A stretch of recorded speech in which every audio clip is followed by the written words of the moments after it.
Lauren Spivak, the free market warrior, and if you've been following me, I've been traveling all over the state of Wisconsin.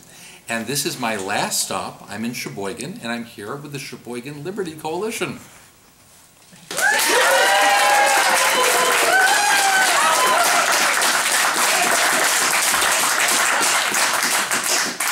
Took a second, but I think they got it.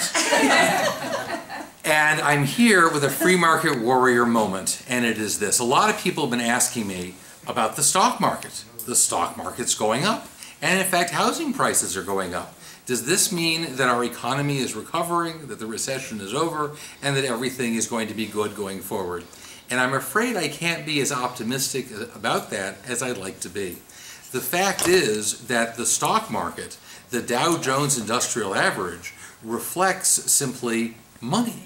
That number for the Dow Jones Industrial Average is a number of dollars, and it reflects the dollars that are in the market.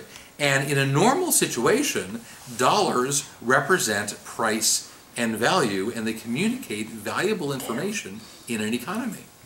But for the last 5 years, the Federal Reserve has been flooding our economy with dollars. Back in 2007, the entire M1 money supply was not even $1 trillion. And in the next year and a half, the Federal Reserve quintupled the money supply. And they've been adding an extra $1 trillion a year ever since. That's more than the money supply started with at the beginning. This is going to cause some of that money to end up in the stock market and inflate the price. That's what inflation is. And what inflation does is it distorts the signals that the marketplace is supposed to give when it sets prices. And the effect in this case is that people are inevitably going to misunderstand what's going on. They're going to see that extra value as genuine wealth when in fact it's just green pieces of paper being printed by the Federal Reserve. This is how you create a classic economic bubble. You create the illusion of wealth, and people feel like they're wealthier and spend more, and you end up in an inflationary spiral, and I'm afraid that's where we're going to go. Which brings me to one other point, and that is I'm also being asked about what happened in Cyprus, where their government is going in and taking 10% of everybody's bank account. And people ask me, is that going to happen here? And the answer is, yes, it is. It's absolutely going to happen here, but it's going to happen a little differently.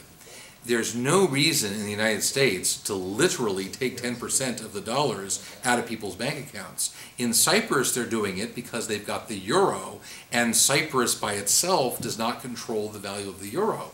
But in the United States, the government absolutely does control the value of the dollar, and via inflation will suck the value out of the dollars instead of the money out of the bank account.